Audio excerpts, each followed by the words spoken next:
हर हर महादेव भक्तों, आइए आज हम आपको इस वीडियो में 16 सोमवार व्रत की कथा सुनाते हैं। वीडियो अंत तक जरूर देखिएगा।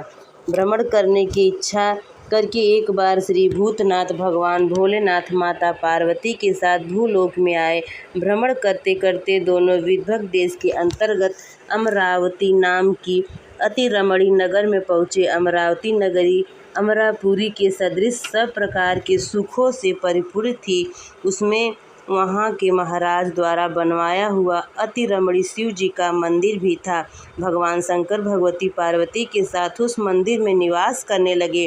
एक बार माता पार्वती भगवान भोलेनाथ को प्रसन्न देख विनोद की इच्छा से बोली, हे भगवान, आज तो हम दोनों चौसर खेलेंगे। शिव जी ने प्राण प्रिया की बात को मान लिया और चौसर खेलने लगे। उसी समय मंदिर का पुजारी ब्राह्मण मंदिर में पूजा करने आया। माता पार्वती ने पुजारी से प्रश्न किया, पुजारी जी बताओ, इस बाजी में हम दोनों में से किसकी जीत होगी? ब्राह्मण बिना विचारे शीघ्रता से बोल उठा कि भगवान शिव शंकर की जीत होगी। थोड़ी देर में बाजी समाप्त हो गई और माता पार्वती की विजय हुई। पार्वती जी बहुत क्रोधित हुई और ब्राह्मण को झूठ बोलने के अपराध के कारण श्राप देने का उद्यत हुई। भोलेनाथ ने बहुत समझाया लेकिन माता पार्वती नहीं मानी। उन्होंने श्राप दे दिया। कुछ समय बाद माता पार्वती के श्रापवश पुजारी के शरीर में कोढ़ हो गया। अनेक प्रकार से दुखी रहने लगा। पुजारी को श्राप के कारण कष्ट भोगते हुए जब बहुत दिन हो गए, तब एक दिन देवलोक की अप्सरा भगवान शिव की पूजा हेतु मंदिर में आई। पुजारी के कोढ़ के कष्ट को देख उन्होंने बड़े दया भाव से उससे रोगी होने का कारण पूछा। पुजारी ने निसंकोच सारी बात उन्हें बता दी। वह अप्सरा बोली, हे पुजारी, अब तुम अधिक दुखी मत होना। भगवान शिव तुम्हारे कष्ट को दूर कर देंगे। तुम सब व्रतों से श्रेष्ठ 16 सोमवार का व्रत भक्ति भाव से किया करो। पुजारी ने अप्सरा से विनम्र भाव से 16 सोमवार व्रत की विधि पूछी। अप्सरा ने बताया, सोमवार को भक्ति के साथ व्रत करें, स्वस्थ वस्त्र पहने, संध्या व उपासना के बाद आधा सेर गेहूं का आटा ले, उसमें 3 भाग बनाएं और घी, गुड़, दीप, नवदेव, फुंगी, फल, बेलपत्र, जनेऊ, जोड़ा, चंदन, अक्षत और पुष्पादि के द्वारा प्रदोष काल में भगवान शंकर का विधि से पूजन करें। तत्पश्चात 3 भागों में से 1 भाग शिव शंकर जी को अर्पण करें। बाकी 2 भाग शिव जी का प्रसाद समझकर उपस्थित जनों में बांट दें और आप भी प्रसाद ग्रहण करें। इसी विधि से 16 सोमवार व्रत करें। 17वें सोमवार को पाव सेर पवित्र गेहूं के आटे की बाटी बनाएं, उसमें घी और गुड़ मिलाकर चूरमा बनाएं, भगवान भोलेनाथ का भोग लगाकर उपस्थित भक्तों में बांटें। इसके बाद कुटुंब सहित प्रसाद लें तो शिव जी की कृपा से सभी मनोरथ पूर्ण हो जाते हैं। ऐसा कहकर अप्सरा स्वर्ग को चली गई। ब्राह्मण ने यथा विधि 16 सोमवार व्रत किया तथा भगवान शंकर की कृपा से रोग मुक्त होकर आनंद से रहने लगा। कुछ दिन बाद शिव जी और पार्वती जी फिर उसी मंदिर में पधारे। ब्राह्मण को स्वस्थ देख पार्वती जी ने ब्राह्मण से रोग मुक्त होने का कारण पूछा तो ब्राह्मण ने 16 सोमवार व्रत की कथा सुनाई। पार्वती जी ने अति प्रसन्न हो ब्राह्मण से व्रत की विधि पूछी। फिर उन्होंने भी स्वयं व्रत रखने आरंभ कर दिए। व्रत करने के बाद उनकी मनोकामना पूर्ण हुई तथा उनके रूठे हुए पुत्र कार्तिकेय स्वयं माता पार्वती की आज्ञाकारी हो गए। कार्तिकेय जी को अपना यह विचार परिवर्तन का रहस्य जानने की इच्छा हुई। वे माता पार्वती से बोले, हे माता, आपने ऐसा कौन सा उपाय किया जिससे मेरा मन आपकी ओर आकर्षित हुआ? पार्वती जी ने वही 16 सोमवार व्रत की कथा उनको सुनाई। कार्तिकेय जी ने कहा, इस व्रत को मैं भी करूँगा क्योंकि मेरा प्रिय मित्र ब्राह्मण बहुत दुखी दिल से परदेश गया है।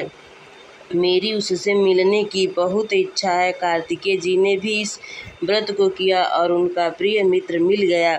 मित्र ने इस आकस्मिक मिलन को भेद कार्तिक जी से पूछा तो वे बोले, हे मित्र, हमने तुम्हारे मिलने की इच्छा करके 16 सोमवार का व्रत किया था। अब तो ब्राह्मण मित्र को अपने विवाह की बड़ी इच्छा हुई।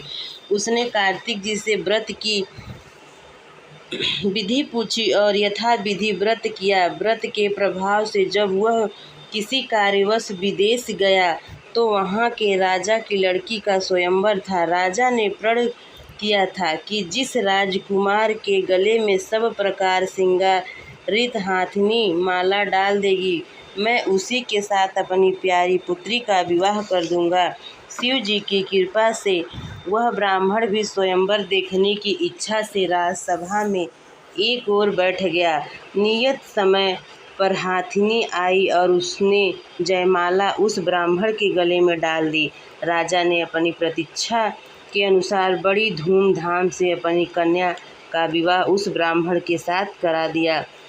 ब्राह्मण को बहुत सा धन और सम्मान देकर संतुष्ट किया। ब्राह्मण सुंदर राजकन्या पाकर सुख से जीवन व्यतीत करने लगा।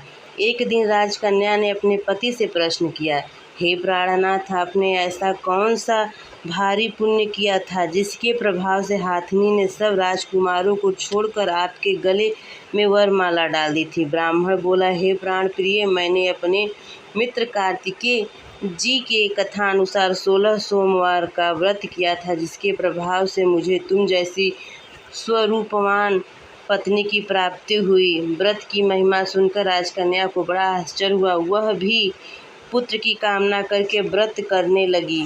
शिव जी की दया से उसके गर्भ में एक अति सुंदर सुशील धर्मात्मा और विद्वान पुत्र की उत्पन्न हुई। माता पार्वती की कृपा उस पे बरसी।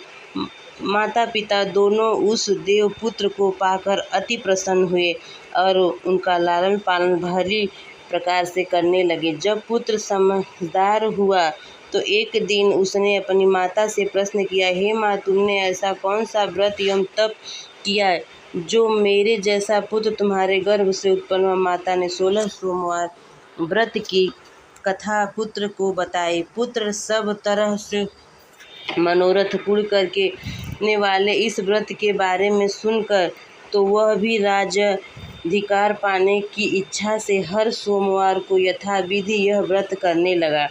व्रत शुरू होने के बाद एक देश के वृद्ध राजा ने दूतों ने आकर उसका राजकन्या के लिए वरण किया। राजा ने अपनी पुत्री का विवाह ऐसे स्वर्ग गुण संपन्न ब्राह्मण युवक के साथ करने का बड़ा सुख प्राप्त किया। वृद्ध राजा के दिवंगत हो जाने पर इसी ब्राह्मण युवक को सिंहासन पर बैठाया गया, क्योंकि दिवंगत राजा का कोई पुत्र नहीं था। राज्य का उत्तराधिकारी होकर भी वह ब्राह्मण का पुत्र 16 सोमवार का व्रत करता रहा। जब 17वां सोमवार आया तो विप्रपुत्र ने अपनी प्रियतमा से पूजन सामग्री लेकर शिव पूजा की शिवालय में चलने को कहा, परंतु उसकी पत्नी ने उसकी आज्ञा की परवाह न की। दास दासियों द्वारा सब सामग्री शिवालय में भिजवा दी, परंतु खुद नहीं गई।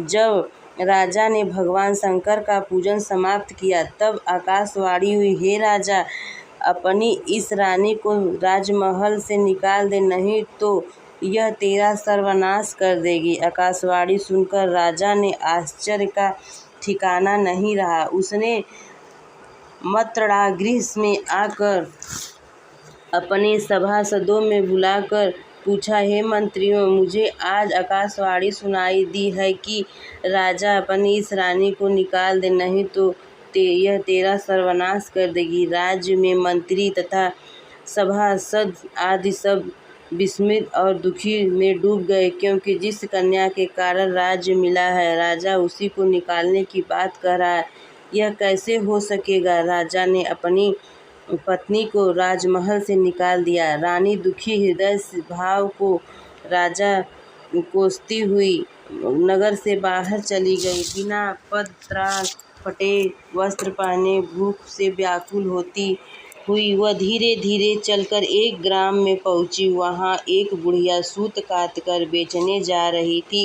रानी की करुण दशा देखकर वह बुढ़िया बोली, चल तू मेरा सूत बिकवा दे, मैं वृद्ध हूँ, भाव नहीं जानती। यह बात सुन रानी ने बुढ़िया के सिर से सूत की गठरी उतारकर अपने सिर पर रख ली। तभी बड़ी जोरों से आंधी आई और बुढ़िया का सारा सूत पुतली सहित उड़ गया। बेचारी बुढ़िया पछताती रह गई और रानी को अपने से दूर कर रहने को कहा। इसके बाद रानी एक तेली के घर गई। वहाँ भी शिव जी के प्रकोप के फलस्वरूप तेली के सब मटके उसी क्षण चटक गए। तेली ने भी रानी को अपने घर से निकाल दिया। अत्यंत दुखी पाती हुई रानी एक नदी के तट पर गई तो नदी का समस्त जल सूख गया। तत्पश्चात रानी एक वन में गई। वह सरोवर में पानी पीने गई। उसके हाथ का स्पर्श होते ही सरोवर का साफ स्वस्थ जल असंख्य कीड़ों में भर गया। रानी ने भाग्य पर दोषारोपण करते हुए उस जल को पीकर पेड़ के शीतल छाया में विश्राम करने चाहा, परंतु रानी जिस पेड़ के नीचे जाती उस पेड़ के पत्ते तत्काल टूटकर गिर जाते। वन सरोवर का जल तथा वृक्ष की ऐसी दशा देख गऊ चराते ग्वालों ने अपने गुसाई जी से, जो उस जंगल स्थित मंदिर में पुजारी थे, यह बात बताई। गुसाई जी के आदेशानुसार ग्वाले रानी को पकड़कर गुसाई जी के पास लाए। रानी की मुख क्रांति और शरीर शोभा देख गुसाई जी जान गए कि यह अवश्य ही कोई विधि की मारी कुलीनी स्त्री है। पुजारी ने रानी से कहा, पुत्री, मैं तुमको अपनी पुत्री के समान रखूंगा। तुम मेरे आश्रम में ही रहो, मैं तुमको किसी प्रकार का कष्ट नहीं दूंगा। गुसाई जी के वचन सुनकर रानी को धीरज हुआ। वह आश्रम में रहने लगी। रानी को जो भोजन बनाती उसमें कीड़े पड़ जाते, जल भर कर लाती तो उसमें भी कीड़े पड़ जाते। रानी की यह दशा देख गुसाई जी बहुत दुखी हुए और रानी से बोले, हे बेटी, तुम्हारे ऊपर कौन से देवता का कोप है जिससे तुम्हारी ऐसी दशा हुई है। पुजारी की बात सुन रानी ने शिव जी महाराज के पूजन का बहिष्कार करने की बात बताई तो पुजारी जी शिव जी महाराज की अनेक प्रकार से स्तुति करते हुए रानी से बोले, पुत्री, तुम सब मनोरथ पूर्ण करने वाला 16 सोमवार व्रत को करो, इसके प्रभाव से ही इस कष्टों से मुक्त हो सकोगी। गुसाई जी की बात मानकर रानी ने 16 सोमवार का व्रत करना शुरू कर दिया। 17वें सोमवार को विधि विधान सहित पूजन किया।